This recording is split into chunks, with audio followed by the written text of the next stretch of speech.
Religião é pura ilusão. É igual que o professor fala. Né, professor?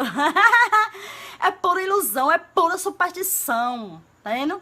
Prende o gado, é pra prender o gado. É pra lhe torar na emenda. É. Pra deixar você só de tanga. É. Pra tirar seu dinheiro, pra tirar sua paz, pra tirar tudo de você. É? Bom dia! Hoje são 7 de janeiro de 2021, quinta-feira, Brasília, Distrito Federal, Brasil. Mais um vídeo sobre religião. Religião, pura ilusão, pura fantasia, pura superstição. Esse, o 11º vídeo, 11, sobre um livro que aqui está, Nada Ortodoxa, escrito pela judia ex-assídica Deborah Feldman. E aqui uma história de renúncia à religião. A religião, o judaísmo. Muito bem, estou aqui fazendo uma pequena série sobre o livro que aqui está, mostrando várias partes do livro importantes para o conhecimento dele próprio. Este livro aqui, Nada Ortodoxa, inspirou a série que é exibida pela Netflix, com o mesmo nome, Nada Ortodoxa. Então, estou aqui analisando algumas partes do livro. No vídeo anterior, número 10, comecei a analisar o primeiro trecho do livro, em que a Deborah Feldman mostra ali o caminho trilhado por ela para chegar à descrença. A descrença na religião, no caso aqui, a descrença no judaísmo, a descrença no Deus dos judeus, que é o Deus hebreu, criado pelos hebreus. Então, estou mostrando a partir do vídeo número 10, e este é o segundo, o 11º, mostrando o caminho pelo qual Deborah caminhou dentro da sociedade assídica, lá no Brooklyn, distrito de Nova York, nos Estados Unidos, o caminho trilhado por ela, percorrido por ela, para chegar à descrença no judaísmo, no Deus da Bíblia, no Deus hebreu. Então, vou trazer aqui mais um fato, trazido pela Deborah Feldman, ela conversando novamente com a Bob, a avó dela por parte de pai. Mostro aqui, tenho dito que a Deborah Feldman, a mãe dela abandonou o marido, o judeu, problemas mentais, ele, e problemas com álcool. Então a mãe dela abandonou, deixou a filha com o pai, e a mãe foi embora. E aí a Deborah passou a morar com uma tia, porque o pai, por causa dos problemas mentais, não tinha condições de educar a filha. Então a Deborah, abandonada pela mãe, e isso aí trouxe uma revolta para ela abandonada pela mãe, morou inicialmente com uma tia, e depois ela passou a morar com os avós paternos, os pais do pai dela. E aí ela trata aqui a avó por Bob e o avô por Zeide, entendeu? Então aqui vou trazer mais um fato, mais uma coisa que aconteceu na vida da mãe, da avó da Deborah Feldman. E aqui a Bob, a avó, contando para a neta, para a Deborah, o que aconteceu com a mãe dela. Então é um fato aqui importante. E é sobre esse fato que vou aqui analisar no livro. Como estou tratando de religião, que é uma ilusão, novamente aqui eu trago o grande Sigmund Freud. Sempre trago aqui, não é? O grande Sigmund Freud, o pai da psicanálise. Freud era judeu e ateu. Este livro aqui foi lançado em 1927. há 94 anos, quase um século. O título: O futuro de uma ilusão. A ilusão a que se refere Freud aqui é a religião. Então, novamente aqui, vou trazer um trecho na página 88. Já mostrei, venho mostrando sempre essa passagem aqui, porque tudo o que Freud diz aqui cabe em qualquer assunto sobre religião. Então, na página 88, acompanhe aí. O Freud diz assim: nenhum homem racional se comportará tão levianamente em outros assuntos, nem se contentará com fundamentações tão miseráveis para seus juízos, para sua tomada de partido. Ele se permite isso apenas em relação às coisas mais elevadas e mais sagradas. Fecha aspas aí. O Freud aí está dizendo que o homem racional, ele se contenta apenas com fundamentações racionais, fundamentações lógicas para seus pontos de vista, para sua tomada de partido. Já o homem religioso, quando esse homem racional, ele entra numa religião, ele entra numa igreja, ele entra numa seita, esse homem passa então, como ele está trabalhando agora com o sagrado, então ele passa agora a se contentar com fundamentações tão miseráveis para seus juízos, para seus pontos de vista, para sua tomada de partido. É isso aí que diz o Freud, que o homem, normalmente, ele faz uso de fundamentações razoáveis, fundamentações lógicas, fundamentações convincentes para seus pontos de vista. Mas quando o homem passa a entrar numa religião, ele está num mundo de ilusão, então esse homem, ele passa a agir infantilmente. Ele se contenta com fundamentações miseráveis para seus juízos.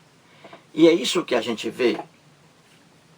Pegue uma afirmação de um homem religioso e estude essa afirmação. Você vai ver que é uma afirmação que traz fundamentações miseráveis para seus juízos.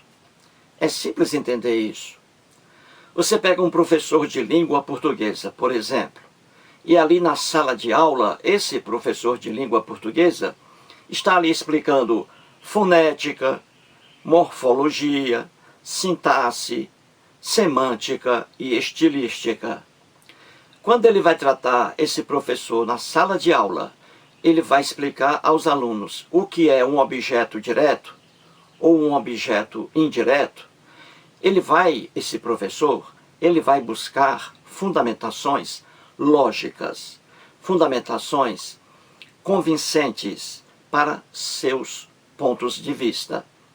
Agora, quando esse mesmo professor de língua portuguesa, ele entra numa religião, numa igreja, numa seita, aí ele vive num mundo de ilusão. E para defender essa sua crença religiosa, ele faz uso de fundamentações miseráveis para seus juízos. Então é preciso você separar o homem racional e o homem religioso. É simples entender isso. Certinho, gente? Então vamos aqui analisar mais um fato ocorrido no livro aí, Nada Ortodoxa e com Carga Religiosa. Aqui está, mais um fato. Esse fato aqui foi trazido pela Deborah Feldman, nas páginas 121 e 122 do livro. 121 e 122, para quem está lendo o livro aí. Então vamos analisar esse fato. A avó da Deborah Feldman, a Bob, contando a Deborah Feldman o que aconteceu com a mãe dela, com a mãe da avó, da Bob, que é a bisavó de Deborah Feldman. E aí a avó contando para a netinha o que aconteceu com a bisavó da netinha, entendeu? Então, antes de começar isso aqui, eu vou contar um fato que ocorreu comigo. Esse fato que ocorreu comigo tem tudo a ver com um fato trazido aqui no livro da Deborah Feldman. É sobre o salvamento de alguém. Alguém salvou alguém. Então, vou contar um fato que ocorreu comigo, que tem tudo a ver com o fato que vou analisar aqui. O que aconteceu comigo? Em janeiro de 2019, ano passado, eu estava em um clube, sempre vou a esse clube, veja aí as fotos. Essas fotos aí é de janeiro de 2019, há um ano. Então, há um clube aí, esse clube maravilhoso, chamado Águas Correntes. Ele fica perto aqui de casa. Fica bem próximo aqui de Valparaíso, uma cidade aqui no estado de Goiás. Muito bem. Como eu disse, esse clube é maravilhoso. Várias piscinas e até piscinas aquecidas. Aí, mas aquecidas com máquinas, né? E eles mantêm lá 4 piscinas aquecidas, as outras com água fria. Muito bem, então todos os sábados eu vou a esse clube. Não estou indo agora há um ano por causa aí do coronavírus, que apareceu em março de 2019. Aí o clube fechou. E aí está agora abrindo as portas agora, e isso aí de forma lenta. Então há um ano, infelizmente há um ano, não vou lá. Mas antes do coronavírus, todos os sábados eu ia a esse clube e voltarei a ir. Todos os sábados eu ia ao clube. Chego lá pela manhã, por volta de 9 horas, tomo meu banho. Quando é meio-dia eu vou almoçar, meio-dia, e depois lá para as 15 horas eu volto para casa. Daqui de casa até esse clube Águas Correntes, que fica próximo de Valparaíso, no estado de Goiás, a 31 quilômetros daqui de casa, eu gasto meia hora para chegar a esse clube. Então, todos os sábados eu estava lá no clube, todos os sábados. Então, vou mostrar aqui o que aconteceu em janeiro de 2019. Veja aí essa piscina. Você vê aí, veja bem essa piscina aí. Isso aí, janeiro de 2019. Eu estou aí em uma das melhores piscinas aí com água fria, essa aí. Então nessa foto, veja aí, você está vendo 2 toboáguas, não é isso? 2 toboáguas. Preste bem atenção. Você vê aí 2 jovens, aqui bem próximo de mim, da foto, 2 jovens também na piscina. Só que esses jovens aí estão na parte rasa da piscina. Aí é raso. Você vê aí a medida da água no corpo deles aí. Eles estão no raso, na parte rasa da piscina. Agora, à minha esquerda, mais atrás, você vê 4 pessoas aí ao lado do toboágua. Essa parte da piscina é a mais funda. Ela fica um pouco acima do meu umbigo. Então você vê aí, à minha esquerda, 4 pessoas ao lado do toboágua, a parte mais profunda da piscina. E essa parte mais profunda da piscina, o nível da água chega aqui, passa um pouco do meu umbigo. Eu sou um cearense alto, com 1,75 m de altura. Um cearense alto, não é? Cearense alto, 1,75 m. Regra geral, os cearenses são baixinhos, né? Regra geral. Pintor de rodapé, né? Pintor de rodapé de parede. Muito bem. Então é o seguinte, eu estava aí nessa piscina. Quando você vai entrar nessa piscina grande aí, com 2 toboáguas, há uns degraus. Existem degraus. Aí você desce pelos degraus. E você vê ali a parte mais rasa da piscina.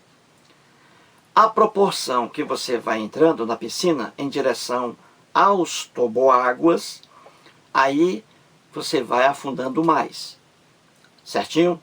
Então ali onde fica o toboágua, a saída ali das pessoas, as pessoas descem, na saída do toboágua ali, é a parte mais profunda da piscina, certo? Então eu estava ali tomando banho, na parte mais profunda, a água acima do meu umbigo.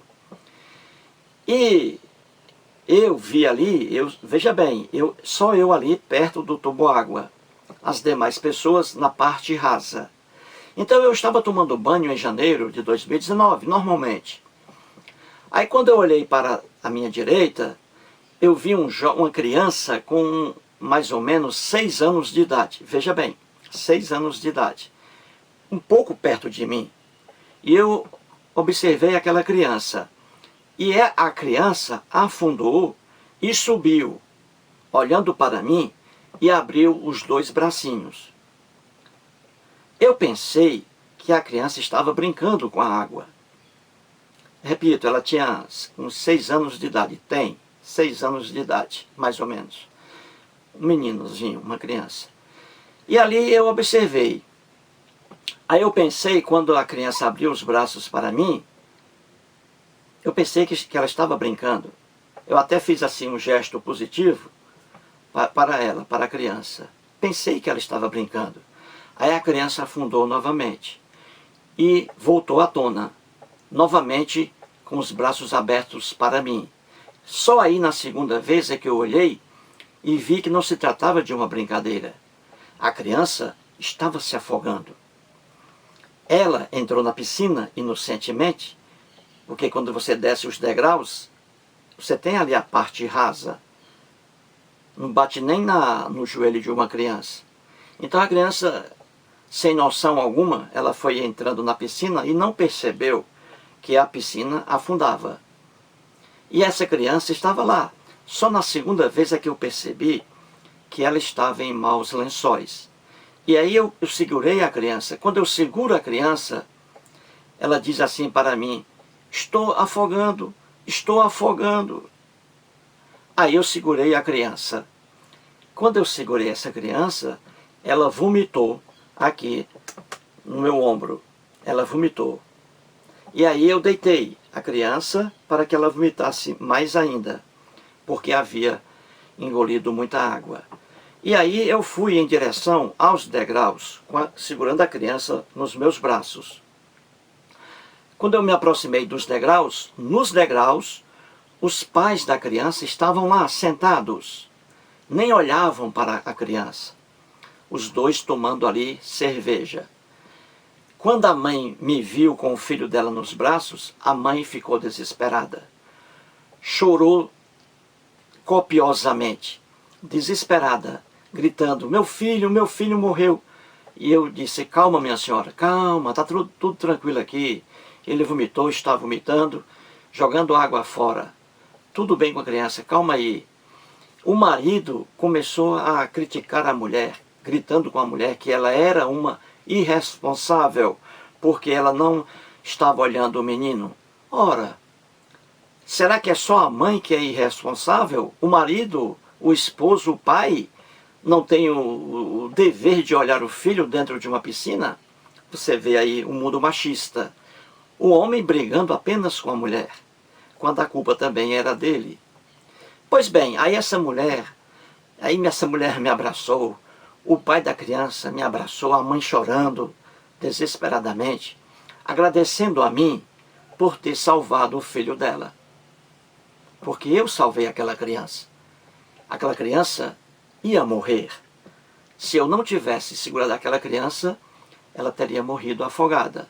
Então eu salvei aquela criança.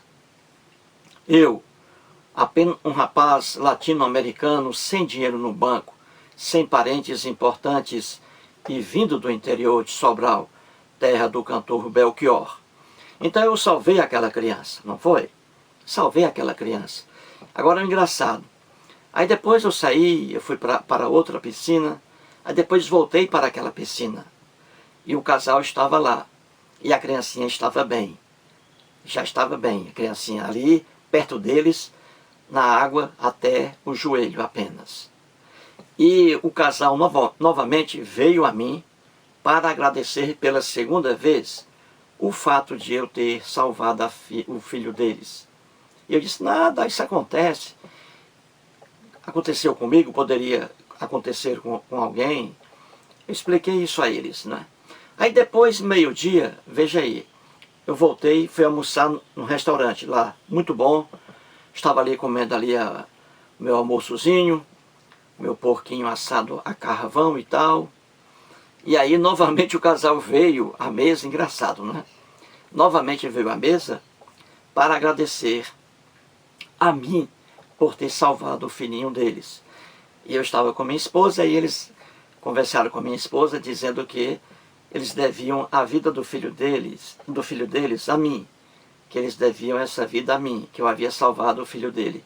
Ele dizendo isso para a minha esposa, né, que já havia falado para ela não viu o fato ocorrido. Pois bem, então você vê facilmente que quem salvou aquele menino fui eu, um sobralense. Não é isso? Fui eu que salvei a criança. Se eu não estivesse ali naquele momento, a criança hoje seria, naquele momento a criança seria um cadáver. Então eu estava ali e salvei aquela criança. Isso aí é um fato que ocorreu comigo. Janeiro, ano passado, 2019. Eu salvei uma criança. Agora aqui o fato contado pela Deborah Feldman também tem a mesma natureza. Alguém aqui salvou alguém.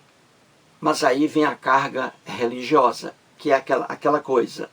O ser humano, o homem religioso, a pessoa religiosa, faz uso de fundamentações miseráveis para seus juízos, para seus pontos de vista. Então eu vou contar agora um fato que ocorreu aqui no livro contado pela Deborah Feldman, Nada Ortodoxa. O fato aqui, repito, a narrativa dele está em 2 páginas aí, na página 121 e na página 122. A mesma coisa, alguém salvou alguém aqui. Agora o erro, a carga religiosa. Aí está o erro. E aí, mais um caminho trilhado pela Deborah Feldman para chegar à descrença no judaísmo e no Deus hebreu, no Deus da Bíblia. Então vamos lá, vou contar aqui o que aconteceu. Depois vou mostrar a vocês a parte do texto principal, para que vocês entendam. Na página 121, do livro, a Deborah Feldman conta um fato que ocorreu com a mãe da avó dela, com a bisavó da Deborah, na página 121. Então ela conta que a Bob, que é a avó da Deborah, a judia, ela faleceu. Hoje ela não é viva. O esposo dela, o Zeid, é vivo, lá no Brooklyn, nos Estados Unidos. Então a Bob, a avó de Deborah, contando para Deborah um fato que ocorreu com a mãe dela, ela chama de Shana Raquel. Um fato que ocorreu com a mãe dela, com a mãe da avó da Bob, com a bisavó da Bob. Então a avó da Bob, a avó da Deborah, melhor dizendo, a avó da Deborah, a Bob, dizendo que a mãe dela foi salva, veja bem o que é a pessoa religiosa, que a mãe dela foi salva pelo Deus hebreu, pelo Deus da Bíblia. A Bob dizendo para a netinha Deborah, contando a história, o fato que aconteceu. E o que foi isso? Foi o seguinte: num certo dia, a bisavó da Deborah, mãe da Bob, da avó da Deborah, a bisavó, era criança quando, num certo dia, ela foi infectada com difteria. A difteria, que é uma inflamação gravíssima na boca, principalmente nas amígdalas, ali na faringe e na laringe. E é a difteria uma inflamação tão séria que uma criança pode morrer por asfixia. A difteria, ela cria, veja aí uma foto que eu peguei, veja aí uma criança com difteria. Veja bem aí, você está vendo uma pseudomembrana, uma falsa membrana de cor esbranquiçada, de cor esbranquiçada. Você vê aí, essa membrana, ela é falsa por quê? Porque não é uma membrana do corpo humano. Ela é criada pela infecção. Pela infecção. Então, uma criança com difteria, aparece isso aí na garganta dela, lá nas amígdalas. Veja que essa membrana aí de cor branca, esbranquiçada, ela está obstruindo a passagem de ar. A criança fica com a asfixia, ela fica quase na impossibilidade de respirar, e aí vem a morte.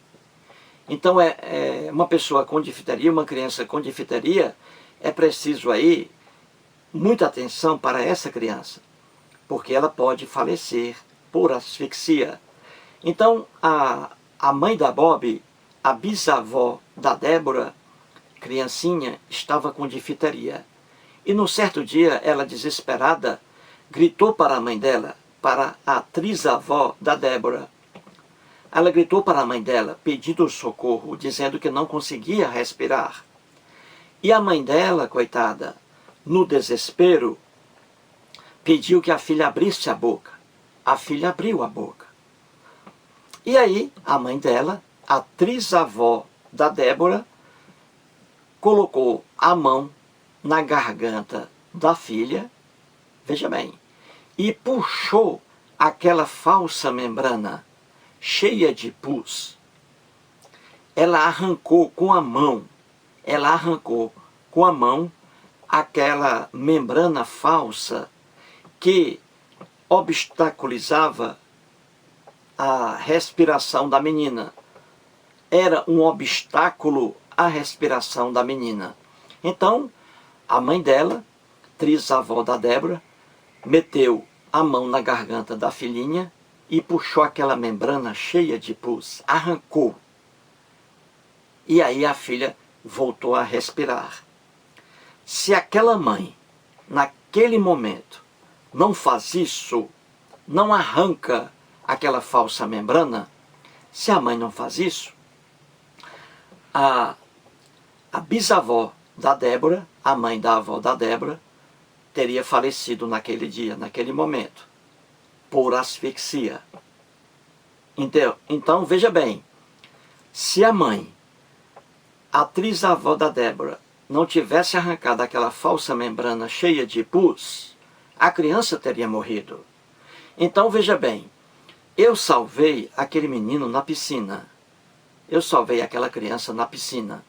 Como também a trisavó da Débora salvou a filhinha dela, a bisavó da Débora, mãe da avó da Bob. A trisavó salvou aquela menina, extraindo com a mão a falsa membrana cheia de pus. Então isso é fato. Isso é fato. Eu salvei um menino. A trisavó da Débora salvou a filha dela também. E nada mais. Agora veja a carga religiosa. Como um homem religioso, ele faz uso de fundamentações miseráveis para seus pontos de vista. Na página 122, continuando, a Débora mostra aí essa conversa com a Bob, a avó dela.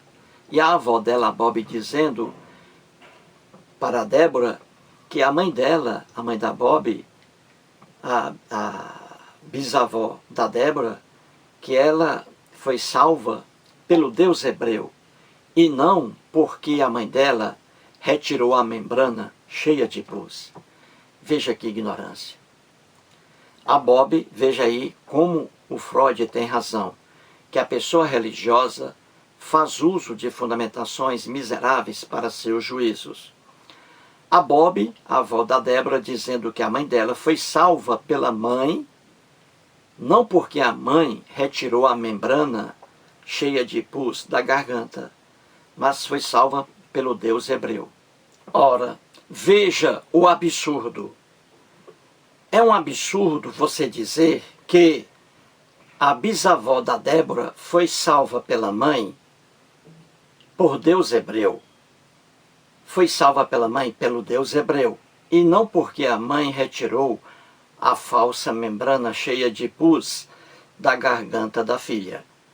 Isso é tão absurdo quanto dizer que aquela criança no Clube Águas Correntes, em janeiro do ano passado, 2019, é o mesmo absurdo em dizer que aquela criança na piscina foi salva pelo Deus hebreu, e não por mim, Eustáquio, um cearense lá de Sobral.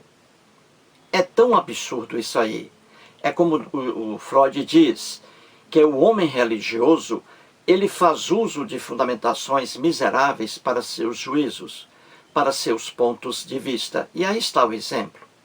Deus algum existe, Deus algum salvou aquele menino na piscina, Deus algum salvou a bisavó da Débora. Deus algum existe, Deus algum salva alguém, Deus algum deixa de salvar alguém. É por isso que você vê aí um universo de crianças que morrem a cada dia no mundo, na terra. E morrem afogadas, crianças morrendo afogadas. E não há entidade alguma que vai socorrê-las.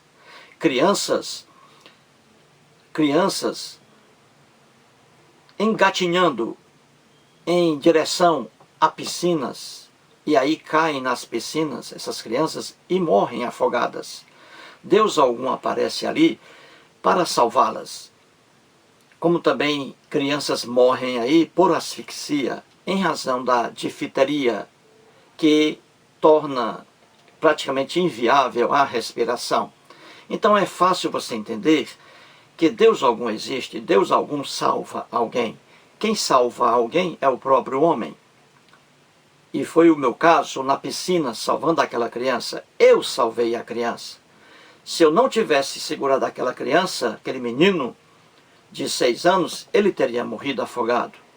Da mesma forma, a bisavó da Deborah Feldman, se a mãe dela não tivesse introduzido a mão em sua boca e retirado aquela membrana falsa, cheia de pus, que impedia a menina de respirar, se a mãe não faz isso, a criança teria morrido, como tantas crianças morrem aí. Quando uma criança morre afogada, não é porque Deus algum deixou de agir, deixou a criança morrer. É porque Deus algum existe. Deus algum salva alguém. Quem salva alguém é o homem que salva o outro. E foi o que aconteceu, no meu caso, lá no Clube Águas Correntes, e foi o que aconteceu com a bisavó da Deborah Feldman. Então vamos agora, para terminar o vídeo, a página 122 do livro. E você vai ler o trecho principal, quando a Débora, conversando com a Bob, a avó dela, a Débora diz aqui, e a Débora, inteligentíssima, contesta a avó dela, contesta a Bob, quando a Bob diz que quem salvou a mãe dela foi quem salvou a mãe dela foi o Deus hebreu, que salvou a mãe dela, quando na verdade foi a mãe da Bob que a salvou. Então veja aí o trecho, na página 122. Está assim, escreve aí a Débora.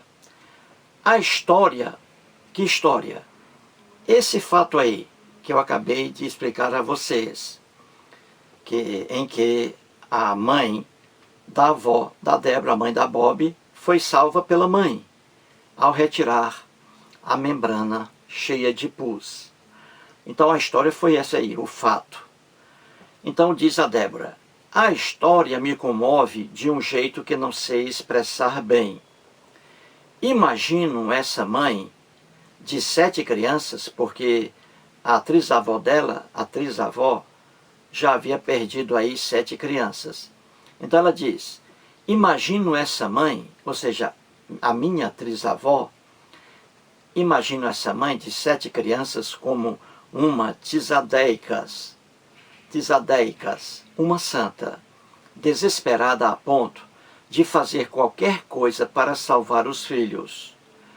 E continua a Débora escrevendo. Bob, ou seja, a avó dela, Bob afirma que foi a oração a Deus que ajudou sua filha a se recuperar, não a membrana arrancada da garganta. Viu aí? A avó, na ignorância religiosa dela, veja aí, fazendo uso de fundamentações miseráveis para seus juízos, como diz o grande Sigmund Freud.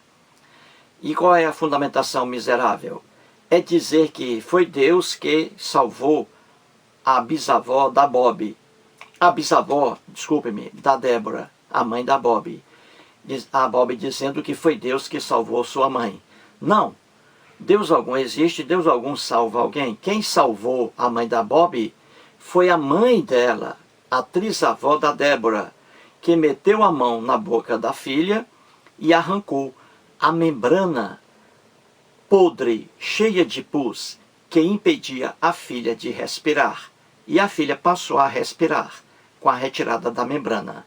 Se a mãe dela, naquele momento, não coloca a mão na boca da filha retirando a membrana, a filha estaria morta naquele momento. Então veja aí, escreve a Débora.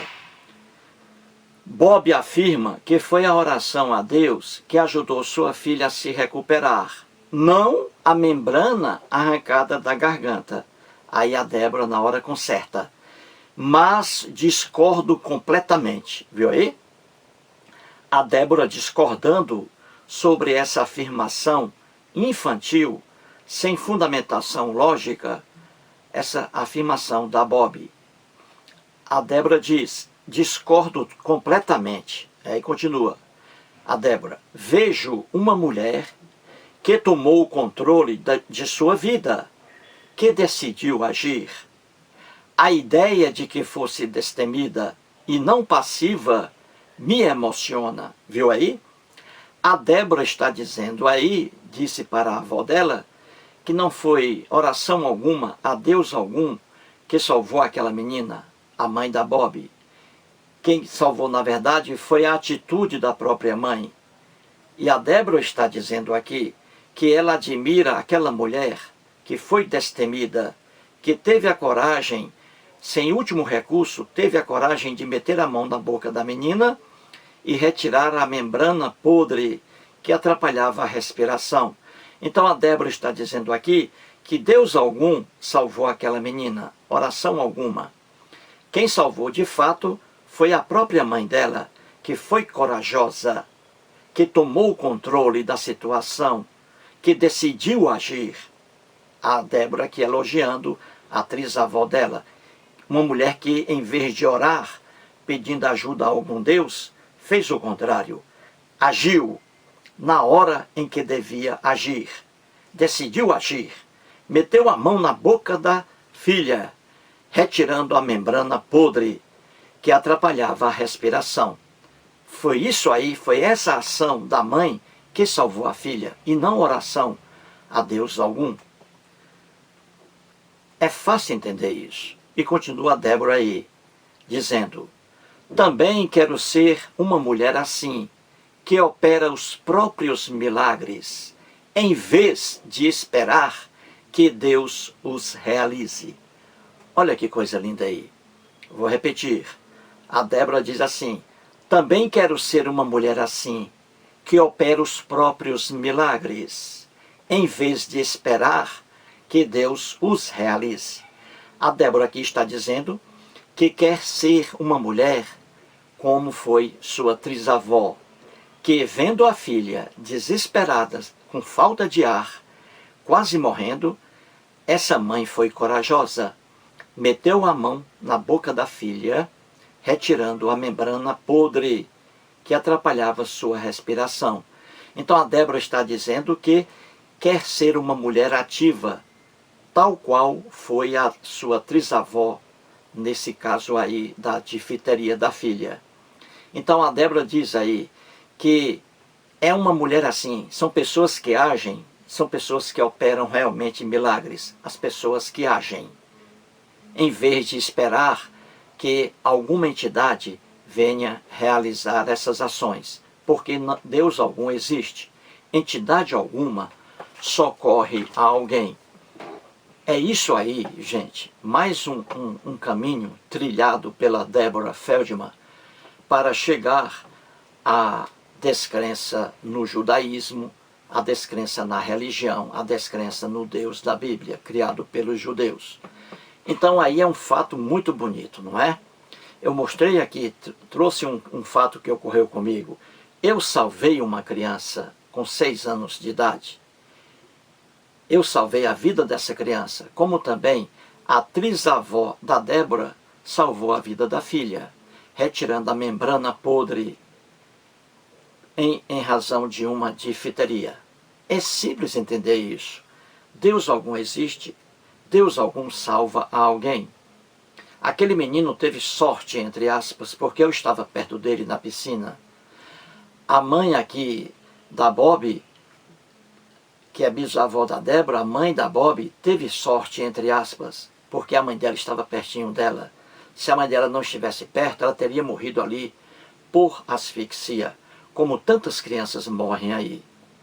Tantas crianças morrem por afogamento todos os dias no Brasil, e muitas crianças morrem por difteria, por falta de ar, e entidade alguma espiritual aparece naquela hora para salvar essas crianças. É o que eu digo, o homem é que salva o homem. Deus algum existe, Deus algum salva alguém ou deixa de salvar alguém. Simples assim. Muito obrigado.